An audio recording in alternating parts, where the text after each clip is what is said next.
We have a new guest today in our show. It's Wendell Minnick. Good to see you. Hey, it's good to see you Okay, again. Wendell, maybe you could introduce yourself a little bit because I think not everyone knows you, especially when they don't stay in Asia or maybe not so familiar with the American, magazine market. You've been writing for a long time, right? My first article, 1989 was my first piece. I'm long in tooth. That means I'm an older Yeah. person, old school.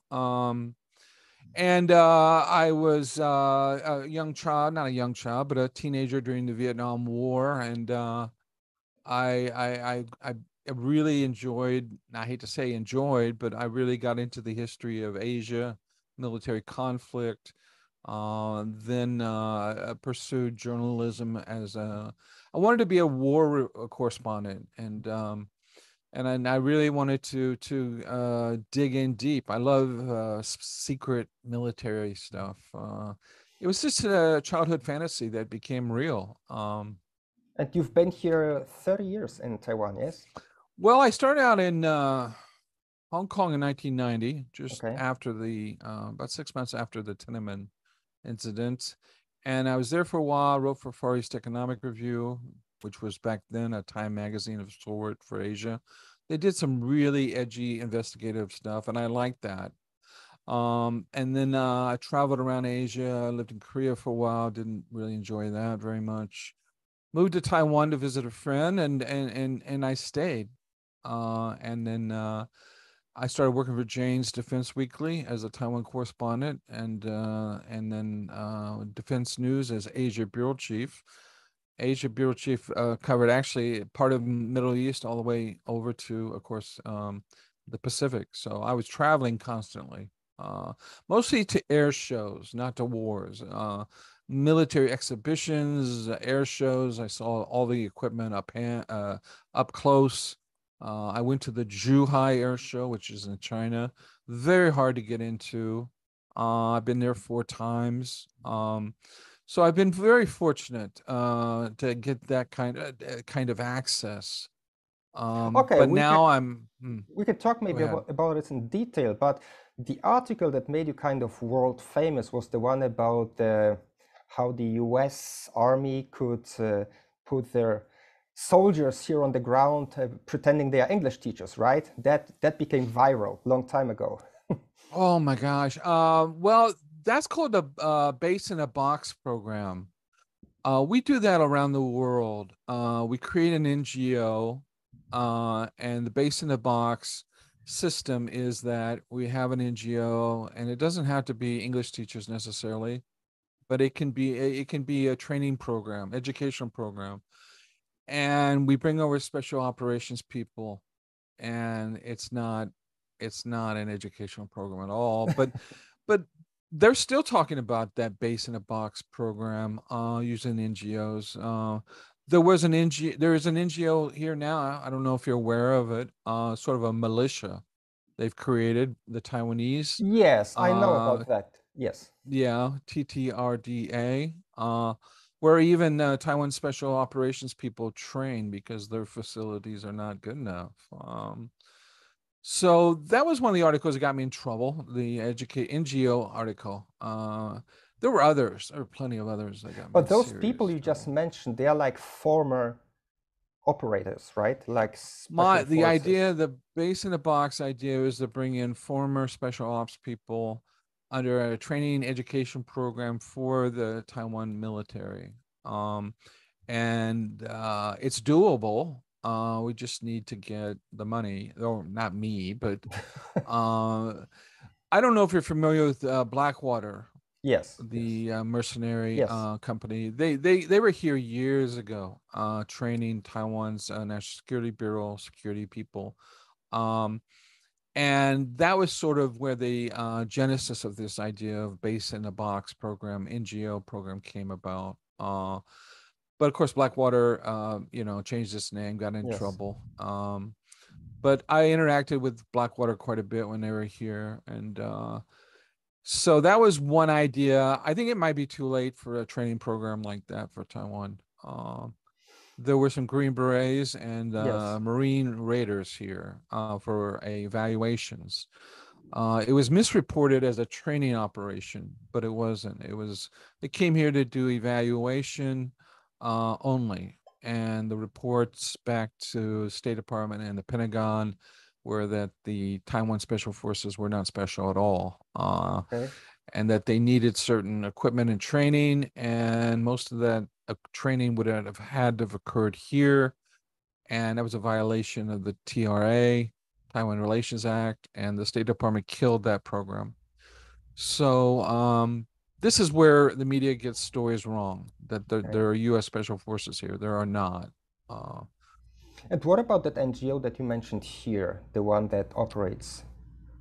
You mean the Yeah, TTRDA yeah, program? yeah. That started out as a what do you call the white pellets they shoot, the guns, airsoft. Oh, yes. It started an airsoft club that somebody rich apparently bought some land in Linko and built this facility into a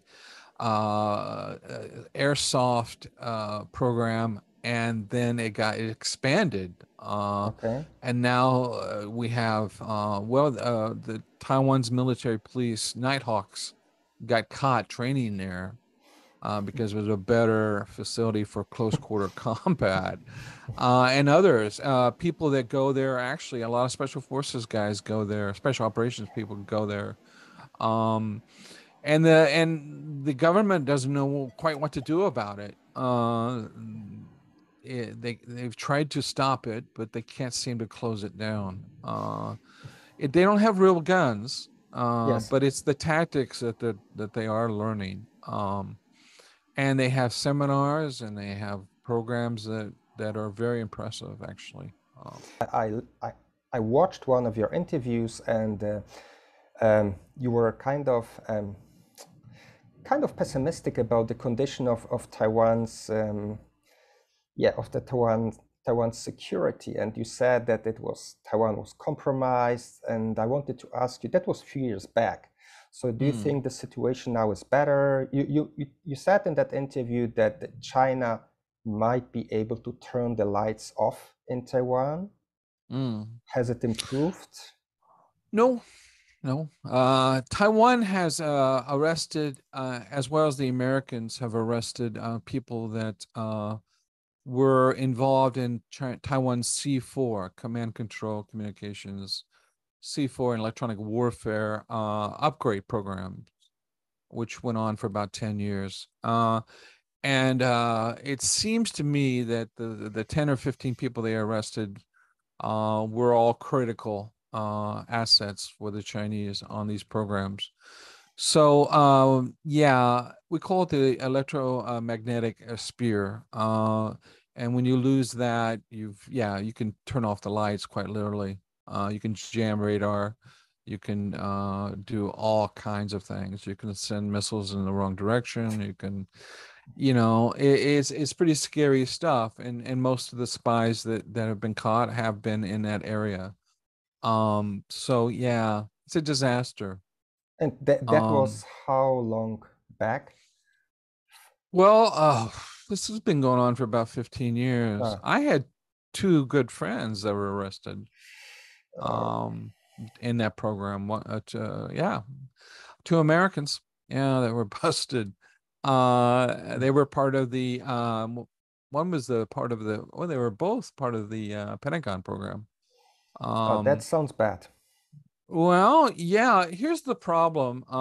You're in the Pentagon, you're in charge of a big program, and now you're 60 something years old. You're looking at your next step, your next, you know, do Yeah. you want to come back here as a contractor, or do you want to take your pension and a big bag of cash and go to the Thailand or something, and a lot of these guys want to cash out, so they spy for China, and they think that they're smart enough to fool the Chinese or fool the Taiwan and the U.S. government. And they get caught. So yeah, it's a disaster. How Yeah. about the opposite way? Is how successful is maybe Taiwan or the US in getting people from China to work for them, for the West? Well, the U.S. has got people in China, of course. They Here's something interesting about defections from China. The CIA might recruit somebody in China. They work for them for a while, and at some point, the Chinese figure it out and they turn them. Or the person that they've recruited says, I need to get out of here. I smell a rat." The CIA then moves you to U.S. and gives you a small pension and whatever. Yes. Almost all of the defections from China to the United States end up going back to China at some point. They fly through Canada and then they fly to China. We think that what happens is that the Chinese find out where they're living via Yes. their relatives in the United States. They contact them and they say, you get a phone call from your aunt or your nephew saying, I can't get into college. They say that you're a spy, and I can't, I can't. My mother can't get a heart medicine now, and they really put the pressure on the family, and so the guy gets on an airplane, goes home, and he ends up either being executed or put in prison. He disappears. We never know what happens to them. Um, so a lot of defections the CIA brings over to the United States. Yeah, after a few years they go back. So So it that's a looks like they're problem. better at this game than the West. Oh, they're so good. Yeah. Oh, yeah. And the Taiwan Military Intelligence Bureau, most of their spies were corralled and arrested many years ago. About 30 of them were arrested all at the same time. I talked to one of them. Yeah, they don't, in terms of human intelligence collection capabilities in China, Taiwan has almost nothing now, as far as I know. So maybe the only hope would be people like the 2013 Wang Lijun case, who went into the consulates and what was it? I forgot the city, but people who just walk-ins and they maybe spill out what they have to Well, say. well, And no, yeah, walk-ins are dangerous. I get this from my intelligence friends, U.S. intelligence friends, that walk-ins and people who jump into the back of you're in your car and someone jumps in the back seat and throws an envelope and says, "Here, quick, take this. I want to work for you," whatever. Walk-ins are treated very suspiciously. okay, Um, I know this from talking to people who worked in China. okay, Um, you know, it shouldn't be a surprise. yeah, These old tricks don't work anymore. okay, Dead drops, the old dead drop, you can just forget it. It doesn't work. okay. Um, mm, no. Okay, what Uh, about maybe a recent Taiwanese success, the Yun Feng missile? Is this like a success, or it can reach Beijing? It could be a threat to China. Is it or is it not? you got to look at the warheads. Sure, Taiwan has a space program, its own national space center. They actually do have satellites and rockets and stuff, and they can actually put things in the air. Yeah, might be able to reach Beijing, but what's the warhead? That's the key. Okay, The warheads are not big enough to do any damage, and you need the GPS. If you're using a cruise missile, you really need terrain tracking, and that's very difficult to get. The Americans don't like to give it to you, us or Taiwan or whatever. Um, so yeah, but Beijing's a huge city. I mean, yeah, what are you going to hit? What are your primary, secondary targets? Is Beijing going to get ruffled feathers just because a few missiles hit a neighborhood? yeah, Probably not. Whereas China's missiles are 3 meters from its target. You know, we call it the CEP, circular error probability, and they can put it down a chimney. So and you have what Taiwan and Strait is like in a fighter jet, 7 minutes. yes, So China can get here pretty quick. If you got missiles like surface to surface, 30 seconds to a minute or something like that.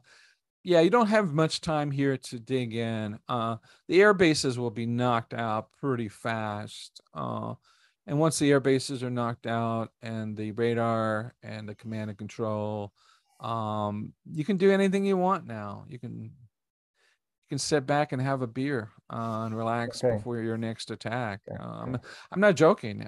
Taiwan's screwed. Okay. Yeah. Okay, good. Another question would be about the Raytheon radar. Could you talk a little bit about that? Is this another game changer, or is this also like not really a serious issue for China? No, I don't want to discount the equipment that they have. They have some good equipment. Yes. And this long range early warning radar. Taiwan was supposed to buy two of them, one for the south and one for the north. And they were only able to build one. Sorry, only able to build one. It's the most powerful radar in the world. The thing is just out of this world. It's quite shocking, actually. It can see very deeply into China Okay. just by narrowing the beam or broadening the beam. You can see almost all traffic in the Taiwan Strait, whether it's a rowboat or a large ship. So yeah, it's an amazing platform. It can see North Korea. It monitored a missile launch in North Korea. So this thing is out of this world. The problem is it's on top of a mountain, and it's very vulnerable.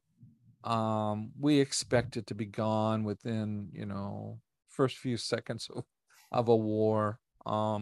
Americans basically run it. The technicians, contractual technicians, come over here after they retire from the Air Force, Navy, and they operate it, actually.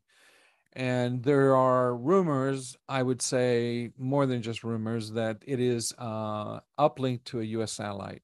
That means that the Americans can see what the Taiwanese see, because you need analysis of the data. Yes. And the American contractors here are everywhere. They're all retired, Air Force, Navy, Army, whatever, and they're all drinking in the same bars. Like I said, they're if you go to Kaohsiung in the south, they all hang out at Bottoms Up.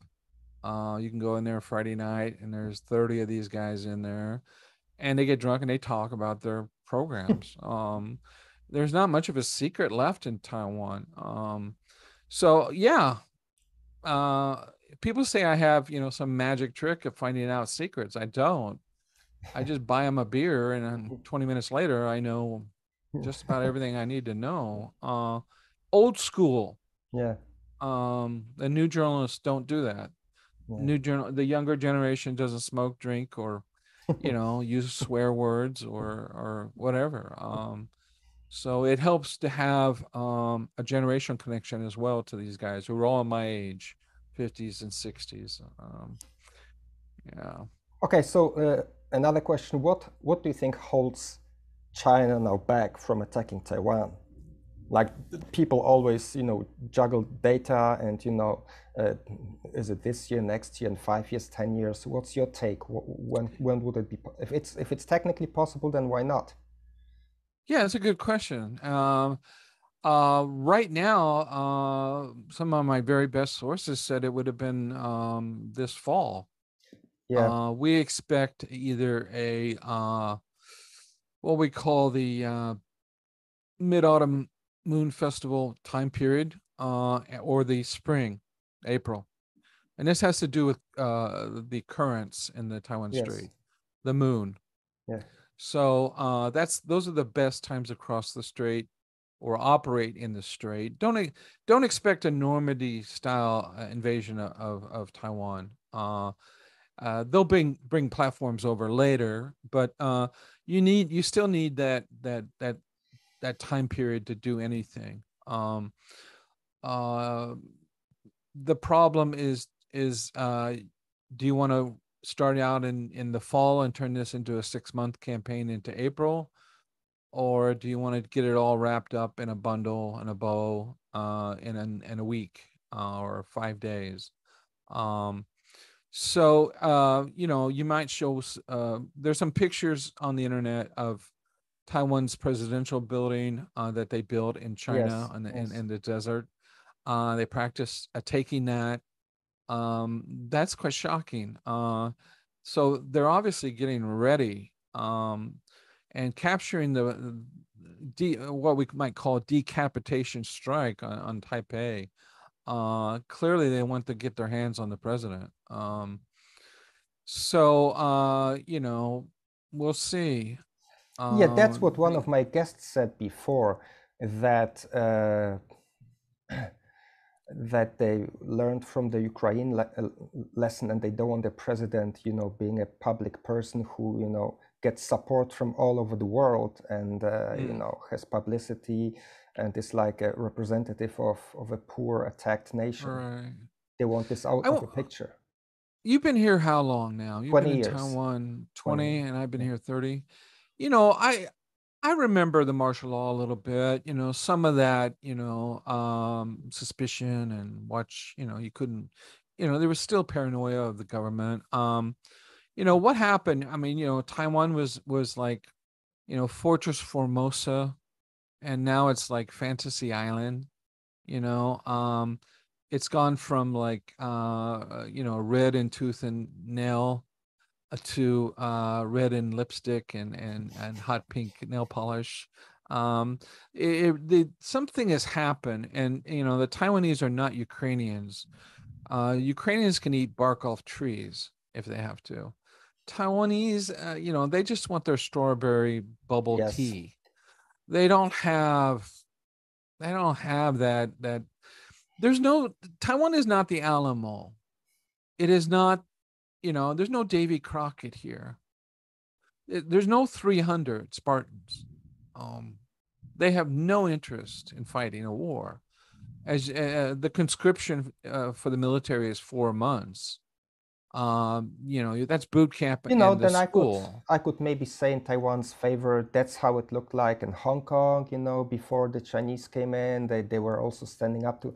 I know it's not the same Mm, level, but you could yeah, say right. maybe maybe when it gets really serious, they might. But also my impression is that I cannot imagine those kind of soft, spoiled children standing up, whose main life purpose are exams and playing basketball, and then suddenly, being dragged into a camp or being tortured or. Well, I have said this, and this is not very pretty. Your listeners won't like this. China has a 3-to-1 male to female ratio. 3 men for every one female in China because of the one child policy. You get 250,000 troops on the island between the ages of 18 and 25 who haven't had a girlfriend or no chance of ever even get married. The party begins. And that's something the Taiwanese never even think about. They just think that China taking over is just new management. New management. Like it's a hostile takeover, but it's just another company, and we'll still get our strawberry bubble tea. No, I don't believe so. And the Democratic Progressive Party, God bless them for bringing democracy into Taiwan, but do they really think that they're going to survive a new takeover, a new government by the Chinese? I mean, tier one DPP. I mean, what? I mean, they're not going to allow them to live. Yeah. I mean, tier two, DPP leadership, maybe prison. It's going to be a nightmare for the Taiwanese public, and it's something that they don't talk about. It boggles my mind that they don't consider. They think the past doesn't repeat itself, and the past, as under the American Mark Twain said, the past doesn't repeat itself, but it does rhyme. Yes.